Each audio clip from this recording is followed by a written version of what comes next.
O povoamento do território brasileiro. A gente também pode falar que foi também no ano de 1530, como começa, né, o processo, né, de colonização.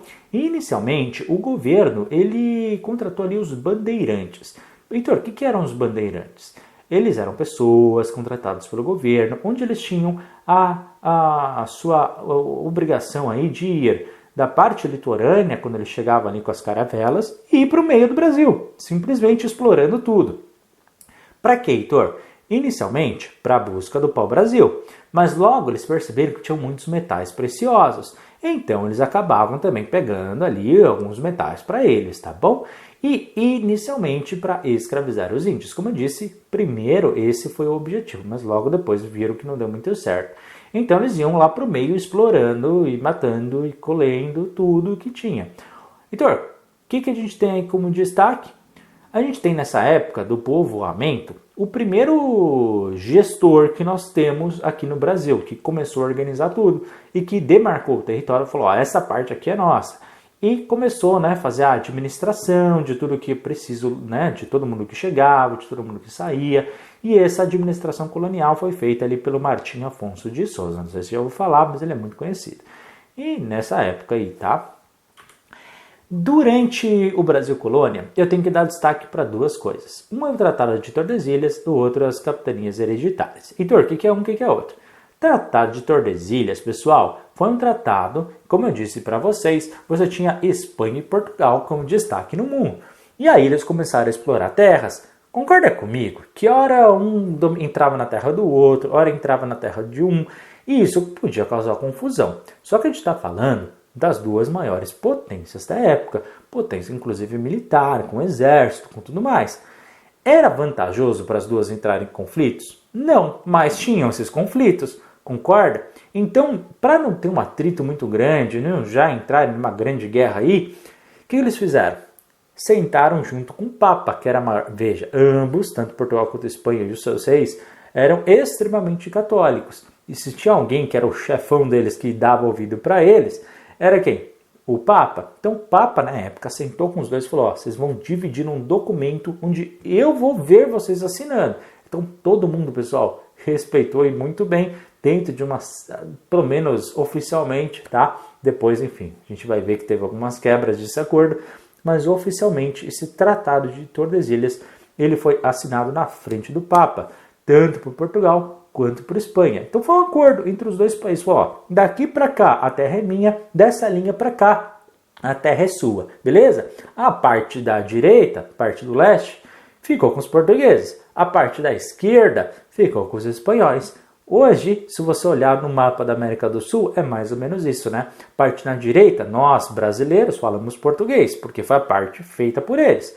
E o resto da América ficou com os outros países, ficou ali com a Espanha. É interessante falar que quando esse acordo for feito, eles não sabiam, né? Na verdade, exatamente até onde ia a terra.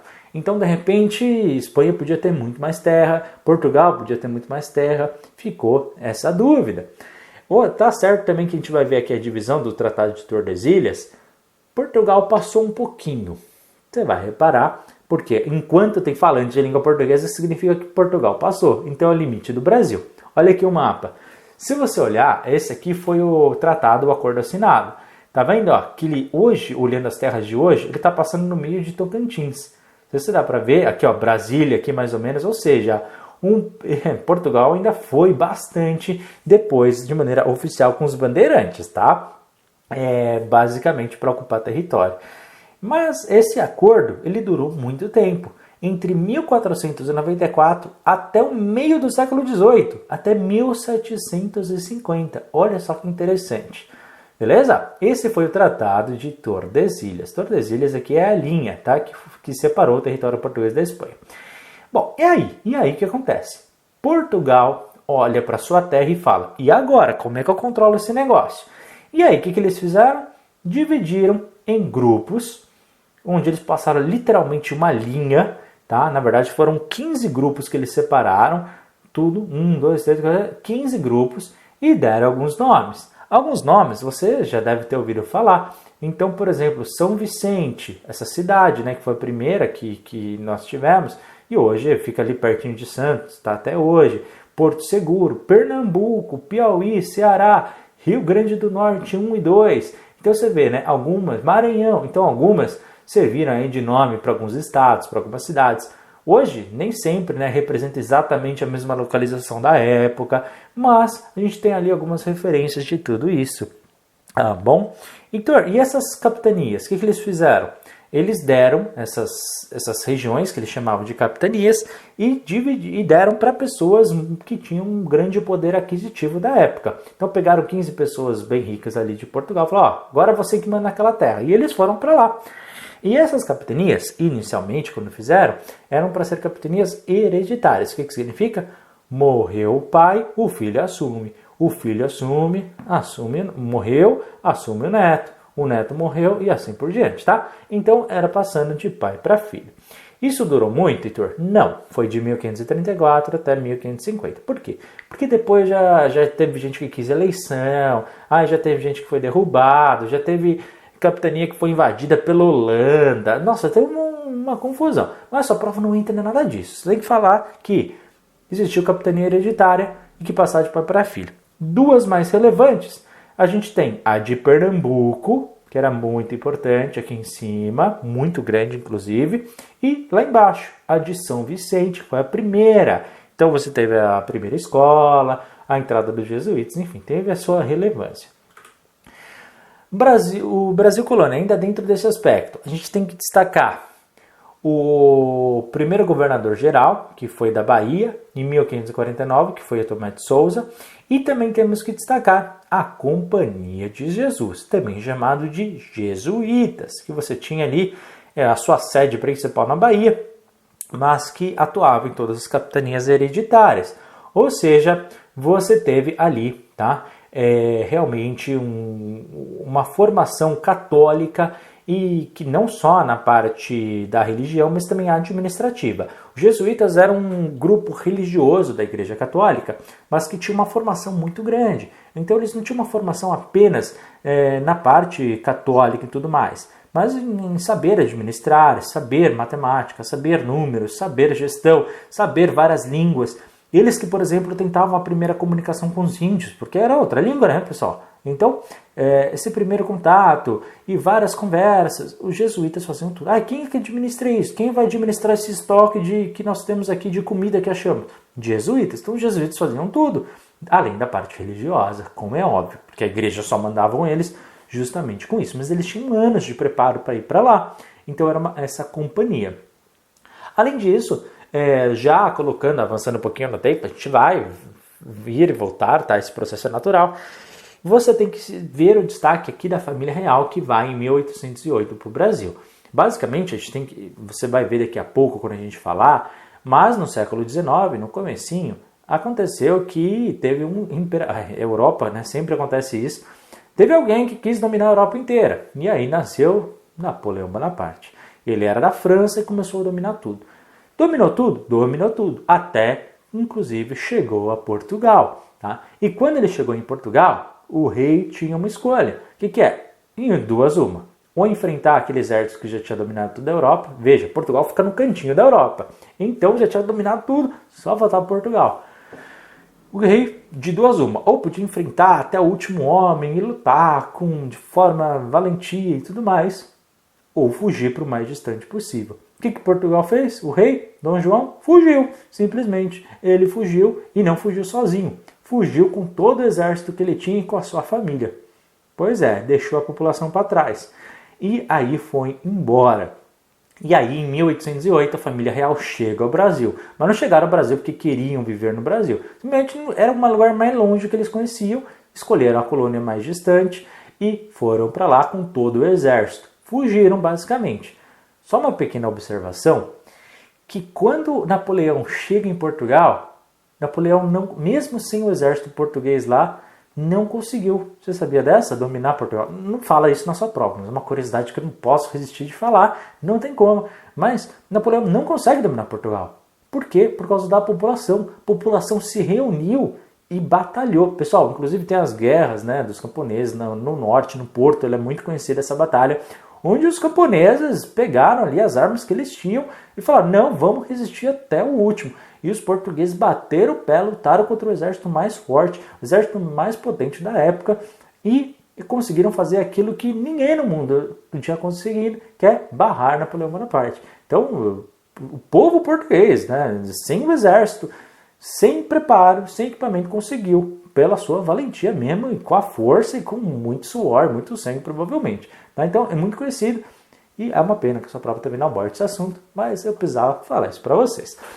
É um exemplo, né, de guerra, inclusive, no campo militar, como eles conseguiram fazer. E tem toda uma explicação também na geografia, na questão do posicionamento, os portugueses conheciam o seu território, então tem uma série de características bem interessantes. Também é importante destacar que durante o Brasil Colônia você teve uma enorme produção da cana-de-açúcar para a produção, obviamente, do açúcar e também da mão de obra escrava, como eu já disse para vocês. Além disso, aqueles que detinham os locais de produção de cana-de-açúcar eram chamados de senhores do engenho. Engenho é onde é feita a produção, ok? E eles eram chamados de latifundiários. O que é um latifundiário? É aquele que é o dono daquela terra. Então, quem detinha o poder da terra tinha também o poder político, também tinha a sua representação. Além disso, como eu já disse, vocês tinham aqui também os bandeirantes, que desde o século XVI foram responsáveis pelas expansões territoriais. Além disso, né, no século XVII, lá na parte norte, principalmente em Pernambuco, você teve uma grande presença dos holandeses, inclusive tentando colonizar a parte do norte do Brasil, mesmo com esse acordo aí das Tordesilhas, a Holanda foi falando, não, quer saber, a gente vai pegar esse território. E o exército português foi e lutou e expulsou os holandeses do território brasileiro. Já pensou a gente falando holandês agora? Durante o Brasil Colônia, a gente pode destacar, inclusive, mais para frente, no século XVIII, que teve o ciclo de ouro, onde a gente também buscava ali muitas pedras preciosas, que também foi feito aí, principalmente nas regiões que hoje nós chamamos, né, de Minas Gerais, Mato Grosso e também de Goiás. E a partir do século XVIII, é importante falar que a coroa portuguesa, ou seja, o rei e os seus aliados, eles se endividaram muito com a Inglaterra. Durante esses 300 anos, até a família real chegar ali em 1808, Portugal ele foi perdendo a sua força. E Espanha também. Hoje a gente vê, né, que eles não têm essa relevância no mundo, relevância política, eu estou falando, tá? E a Inglaterra, nessa época, ela apostou muito na sua marinha, uma marinha profissional, e você teve ali muitas colônias. Aqui a gente está entrando no período dos impérios. E a Inglaterra, ela ficou com uma maior potência, principalmente depois da Revolução Industrial. Então, com a Revolução Industrial, eles começaram a produzir muito, e Portugal comprou muito da Inglaterra. Adivinha? Muita dívida, tá? Ao mesmo tempo, o Brasil entra agora na segunda economia, que é a economia do café. Então, o café ele parte agora com uma grande relevância. Então, olha só, olha o que era a população na época do Brasil Colônia. Você tinha a elite portuguesa, você tinha os escravos, você tinha os índios, você tinha os jesuítas, você tinha o exército português que veio e que tinha ali os seus descendentes, você tinha os nascidos na região, que não era nem português, nem escravo, nem índio, ou seja, nasceram lá, que eram os brasileiros, tá? Então era muito, muito curioso. Porque, veja, inclusive, não sei se você sabe, mas é uma questão de curiosidade, a terminação da língua portuguesa para eiro é aquele que faz aquele trabalho. Então, quando você fala, por exemplo, jornaleiro, é aquele que vende o jornal, tá? Pasteleiro, é aquele que vende o pastel, tá? Então, a terminação eiro é justamente isso. Então, quando você fala, por exemplo, holandês, não tem essa terminação. Português, não tem essa terminação. O único que tem é o brasileiro. Olha só que interessante. Ou seja, a terminação brasileiro, não, na verdade, na etimologia da palavra, não significa que é aquele que é nascido no Brasil, apesar de se convencionar que é isso. Na verdade, a expressão eiro é aquele que fazia a retirada do pau-brasil, que era a árvore que nós tínhamos aqui. Por isso, brasileiro, pau-brasil, ok? É daí que vem o nome, é daí que a gente utiliza. Então, nós nem temos hoje uma expressão direta para aquele que representa quem nasce aqui. Então, quando chamavam dos brasileiros, é aqueles que trabalhavam na retirada do pau-brasil, tá? Então, só para isso você já vê que a gente ainda está em formação da nossa identidade. Como o Brasil ainda precisa mudar muitas coisas, tá? Só uma pequeno parênteses que eu queria falar aqui para vocês. E os produtos que nós tínhamos nessa época do Brasil Colônia, eles eram vendidos, entre aspas, porque eram basicamente dados exclusivamente para Portugal. Porque existia uma coisa, pessoal, chamado Pacto Colonial. O que é o Pacto Colonial?